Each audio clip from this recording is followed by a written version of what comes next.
Hello students, welcome to Saurabh Sir classes. This is Shomujit De and today we are going to solve the questions of ISI MMAT 2020.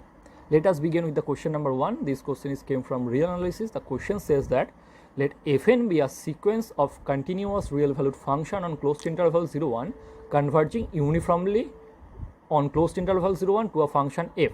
Suppose for each n greater equal to 1 there exists xn belongs to closed interval 01 such that fn of xn is equal to 0.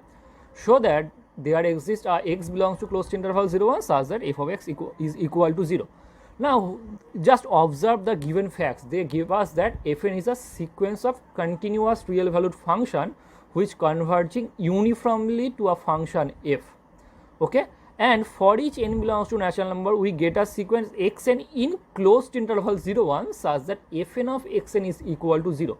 We can use these facts. First, fn is a sequence of continuous function, fn converging uniformly to a function f. There we get a sequence on closed interval 01 xn such that fn of xn is equal to 0. Now, first of all, we can use the fact fn is converging uniformly to a function f. So then what we can do, we just can write the definition of uniform convergence, right?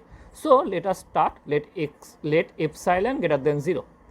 As fn converging uniformly to a function f, then we get a for chosen epsilon greater than 0, we will get a k belongs to natural number such that for all x belongs to closed interval 01 modulus of fn x minus f of x less than epsilon for all n greater equal to k. So we have write the definition of uniform convergence, right? Now what next? What we can say about f? Just observe that fn is a sequence of continuous real valued functions which converging uniformly to a function f. Then as fn is a sequence of continuous real valued function which converging uniformly to f, then we can say that f is also continuous on closed interval 01. Therefore f is continuous on closed interval 01. Now observe that xn is a sequence in closed interval 01. Closed interval 01 is a closed and bounded interval. Then we can say that xn is a bounded sequence, right? If xn is a bounded sequence, then by Bolzano-Weiss's theorem we can say that xn has a convergent subsequence. Let xrn be the convergent subsequence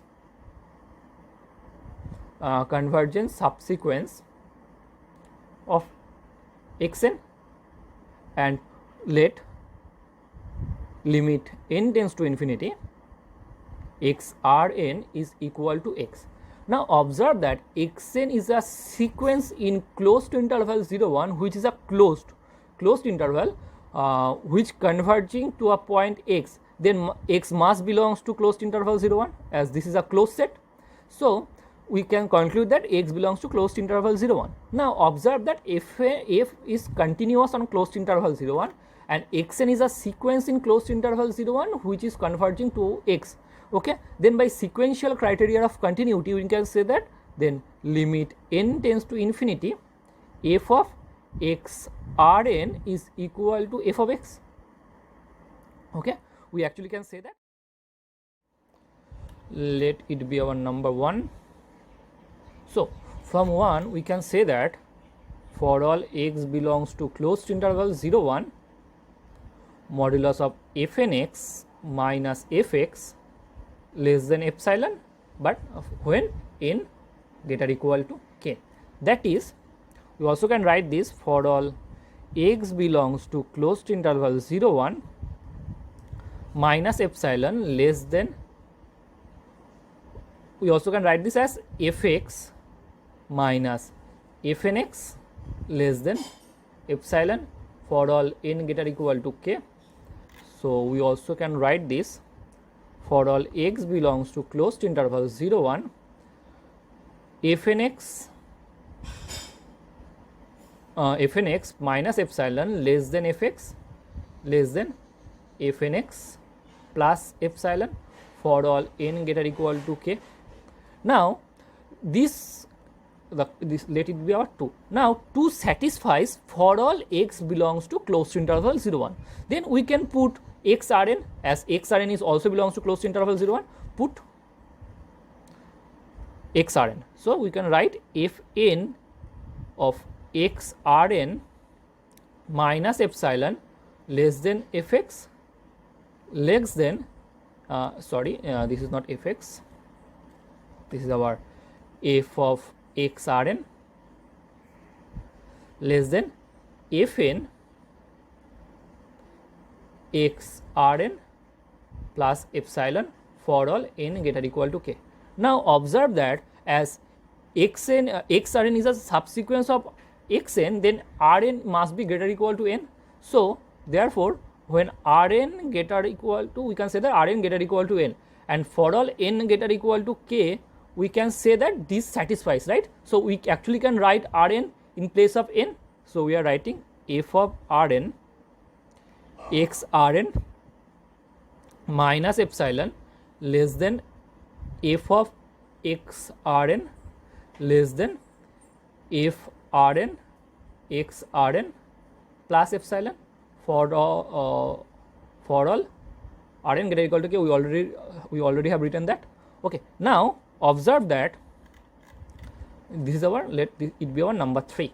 Now observe that they have given us Fn of xn is equal to 0 for all n belongs to natural number. Now if we put Rn in place of n, we also can say that if Rn of xRn is equal to 0. So this is 0, this is 0. So we can say that from 3 we can say that minus epsilon less than f of xRn less than epsilon. Okay.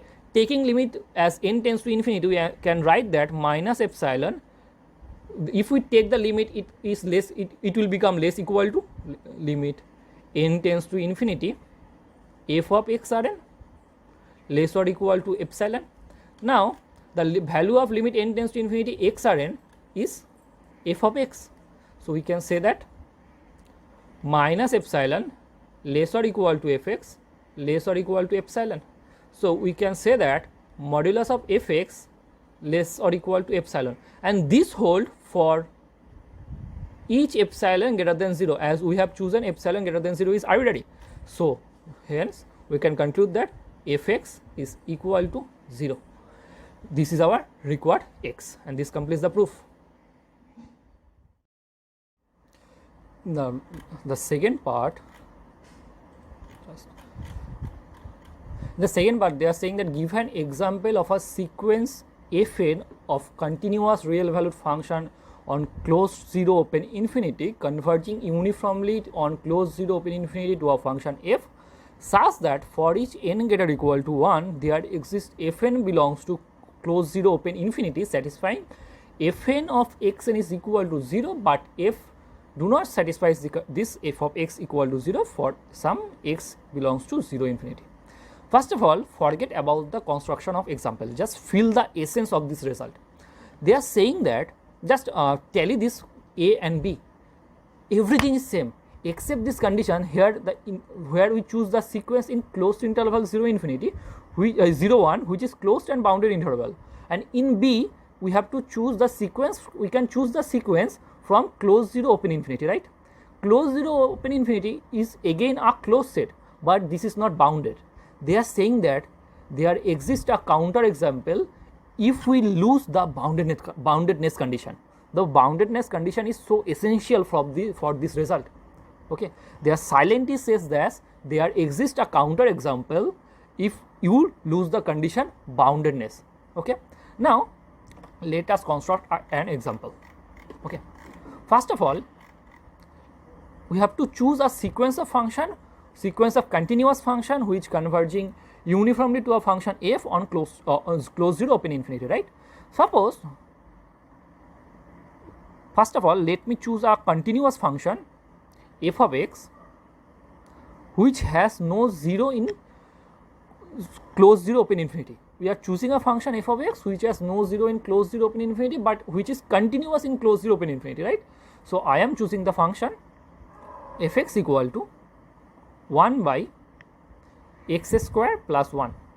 You can see that x square plus 1 has no 0 in R, so the denominator can never 0. So as denominator can never 0, denominator can be never 0, so we can say that fx is a continuous on fx is continuous on close 0 open infinity, right?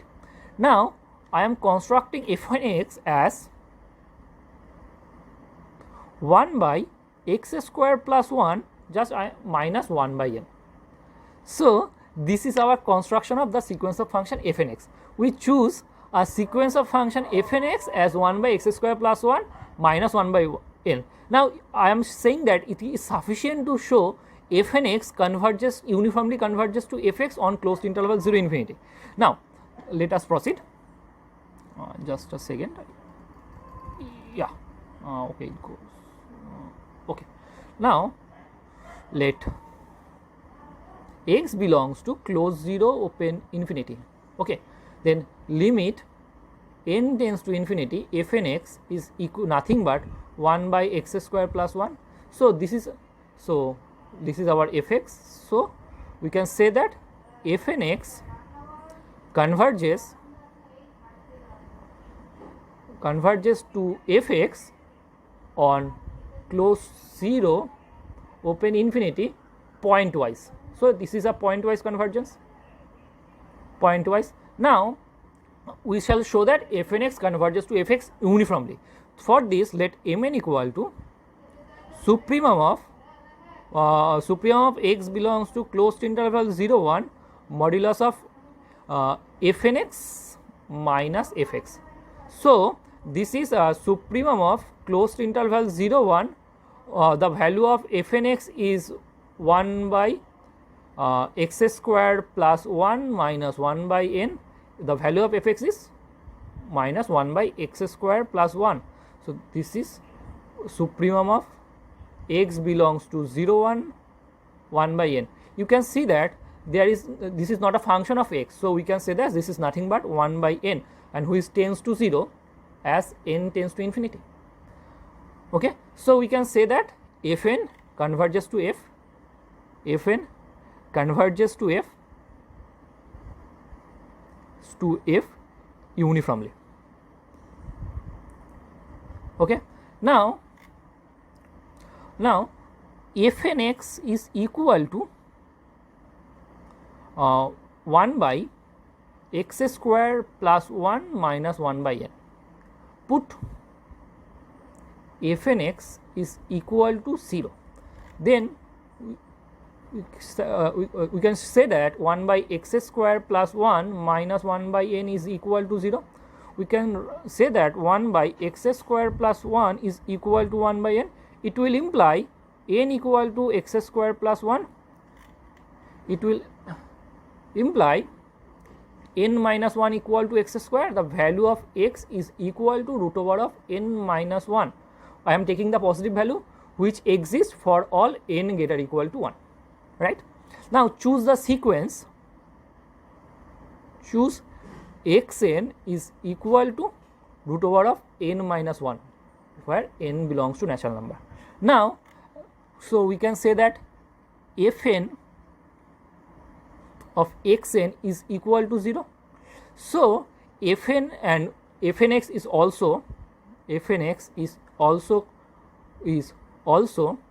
continuous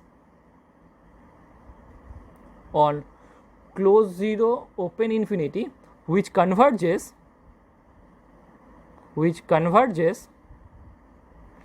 to f uniformly on close 0 open infinity. Okay, and there exists a sequence xn in close 0 open infinity such that fn of xn is equal to 0, but there does not exist any function, any x belongs to close 0 open infinity such that the uniform limit fx becomes 0 at x. Okay, this is our required example.